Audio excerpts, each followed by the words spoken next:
On my kicker tonight, members of parliament have just received a massive upgrade through the inauguration of the multi-billion shillings Bunge Tower. Depending on where you stand, the imposing Bunge Tower represents either modernization on one hand or controversy on the other. Let's dispense off with the latter. The tower, conceived in 2009, had an initial budget of 5.8 billion shillings. That was revised later to 7.1 billion shillings. And when it was launched last week, we were told it cost a whopping 9.6 billion Kenya shillings. Of course, you know the Kenyan story when it comes to public projects of that scale. On the modernization bit, there's nothing like it around the region. Nothing that high and nothing that refined. Talking of interiors, you know, high-speed lifts, a gym here, a fancy restaurant there, a fully equipped kitchen, and hey, a very good view of the city. At the official opening, President Ruto saw an opportunity for cost-cutting, saying there'll be no more requests for travel to hotels because the new building has good committee rooms.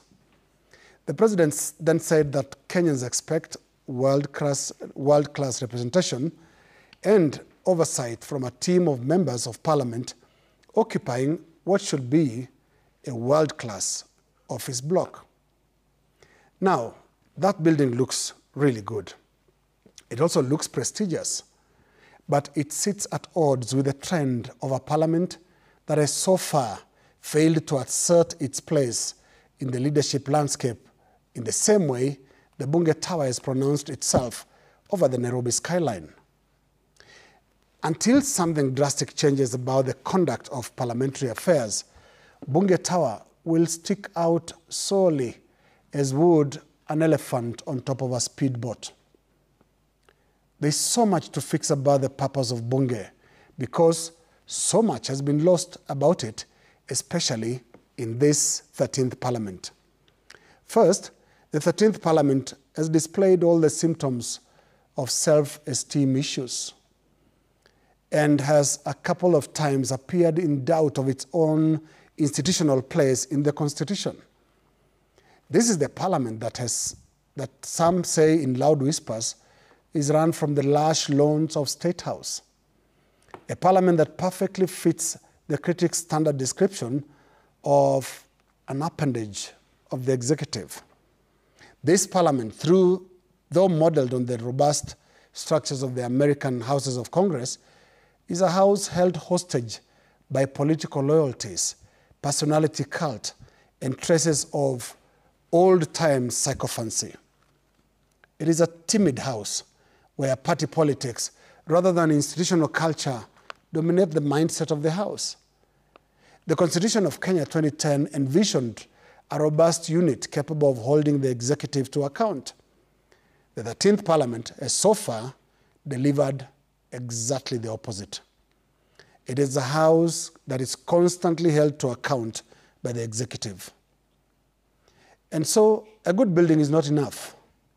Parliament needs to fix the people's bit of things. On the quality of representation, efforts should be made to improve the quality of discourse on the floor of that house. Let us bring back quotable quotes from parliamentary debates. Let us see the return of debate performance of the kind Standing Orders Master, the late Martin Chikuku, will be proud of. Let the House, through its open debate, inspire the young again and inspire the well-raised children to make parliamentary politics their calling.